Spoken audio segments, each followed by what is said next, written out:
Bom dia, boa tarde, boa noite, meus irmãos. Alisson Tonassi, mais uma vez para a gente falar aqui sobre a nossa religião de Umbanda, nossa religiosidade.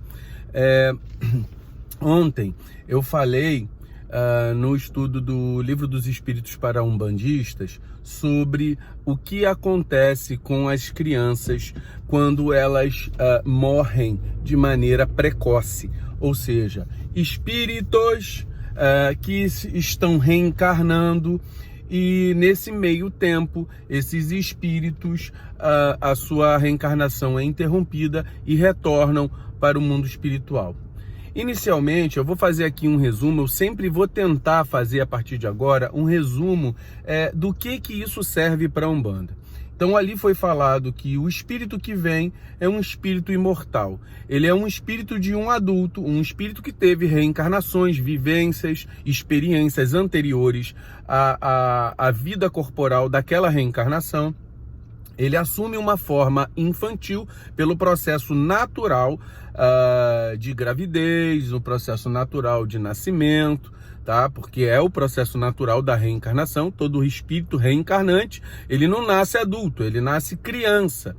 E pelo desenvolvimento do corpo físico, que é um processo gradativo, existe um processo de maturação do corpo do corpo físico e, consequentemente, com limitações ao princípio espiritual que habita aquele corpo. Ou seja, uma criança é um espírito imortal com várias experiências, mas num corpo que não tem capacidade de manifestar toda a complexidade das experiências de vidas que ele já viveu em todas as reencarnações, desde que ele se torna espírito. Então, o que a gente sabe é que aqui na Terra nós estamos numa fase de provas e expiações. Não estamos numa fase de mundos primitivos, tá? Mas também não estamos numa fase de mundos mais adiantados. Então, ele não pode... É uma dúvida que se tem muito na Umbanda. Então a primeira reencarnação do espírito é aqui na Terra? Não. Um espírito que se tornou espírito pela primeira vez, ele não tem condições de reencarnar na Terra. Por quê? Porque para que a primeira reencarnação dele ocorra, ela vai ocorrer em mundos mais inferiores ao da Terra. Nós estamos lá, meio cá.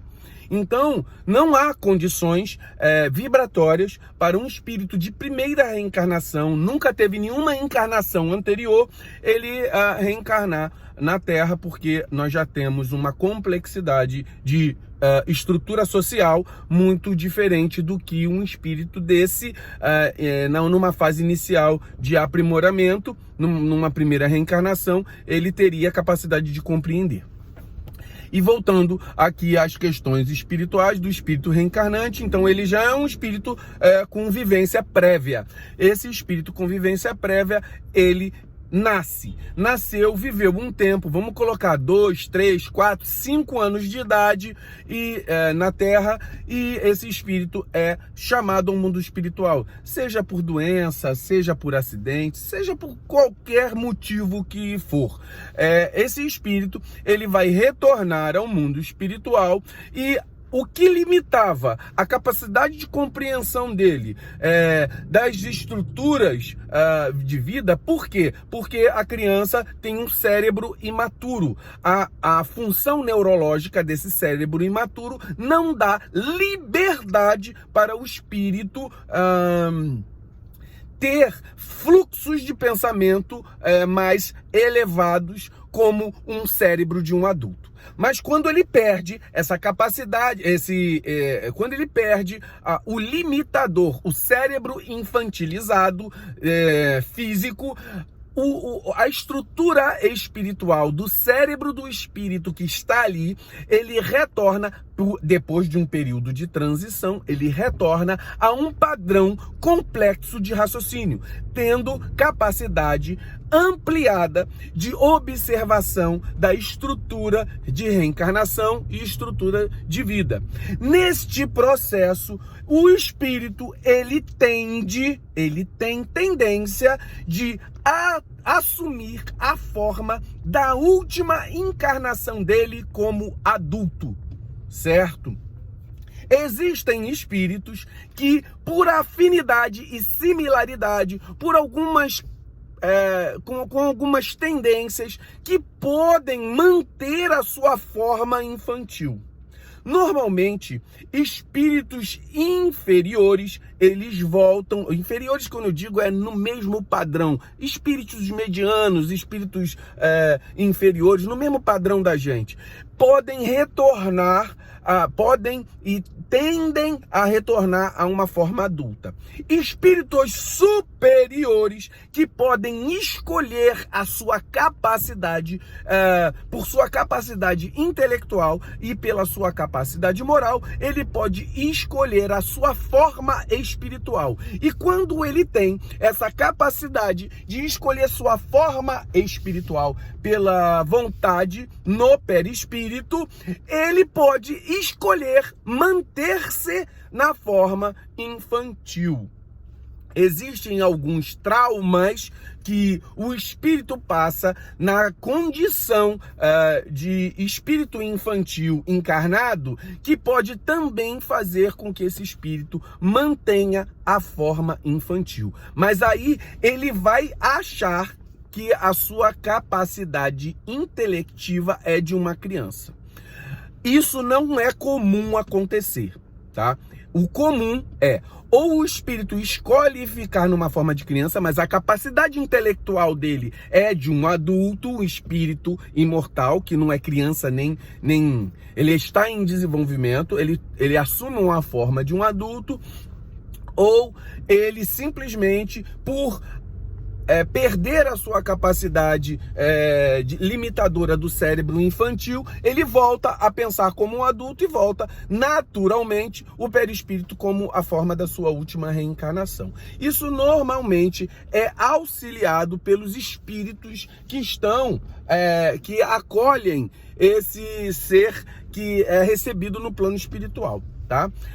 Mas e aí?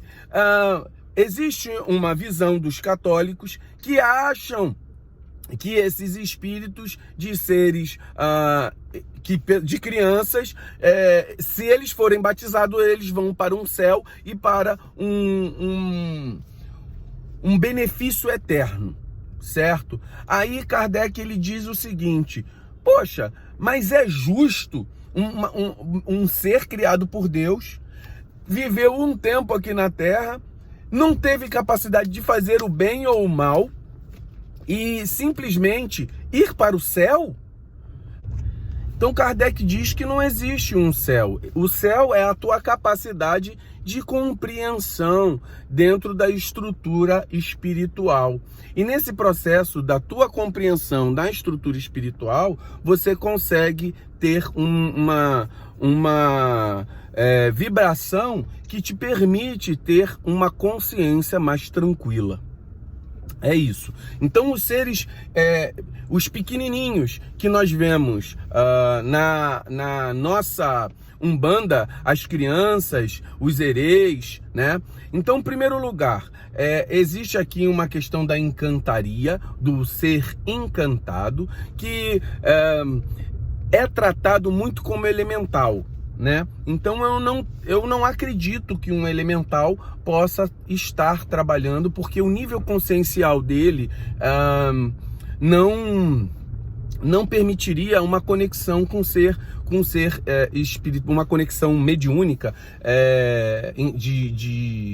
uma conexão mediúnica de incorporação para isso, não tem acoplamento devido aos chakras, né? Mas isso aí é uma coisa que a gente não pode afirmar, é só um nível de raciocínio, de pensamento. Tem pessoas que pensam de outra forma e eu aceito as outras formas de pensar, porque a gente aqui não pode dizer que está certo ou está errado, a gente tem que dizer na filosofia, no nível de raciocínio nosso, o que é mais correto e o que não. Então, na minha concepção, não existe uma forma de elemental estar ligado de maneira de incorporação numa outra pessoa, num médium. Mas o que eu vejo das crianças é que são seres em forma de criança, seres evoluídos em forma de criança, porque eles adaptaram o seu perispírito a essa conformação, e nesse processo eles podem assumir uma imagem de criança e nos auxiliar. Eles não, na minha concepção, os espíritos de criança são espíritos superiores que têm maior capacidade de amplitude de moral, e eles vêm como espíritos infantis darem todo o seu conhecimento dentro da Umbanda. É essa a minha visão, meus irmãos. Então, puxando para cá, de Kardec até na Umbanda, a gente vai vendo as capacidades. Ah, mas eles usam elementos? Sim, eles têm capacidade de manipular elementos. Eles trabalham com a estrutura emocional das pessoas? Sim, eles são, muitas vezes, psicólogos do plano astral. Eles se mostram de uma forma em arquétipo infantil para mostrar a ingenuidade, a alegria, a pureza, né? Então são espíritos de alto grau de envergadura moral, tá? Então é assim que eu vejo dentro da minha concepção de visão do plano espiritual das crianças. Então, por exemplo, falamos dos espíritos que morrem cedo, e estamos falando dentro da Umbanda dos espíritos que assumem o arquétipo infantil, e mostrando que quando o espírito vai para um arquétipo, para uma forma infantil no plano espiritual, ou ele é um espírito de alta envergadura ou um espírito traumatizado. Um espírito traumatizado não pode trabalhar. Então, suponho que dentro da nossa Umbanda, os espíritos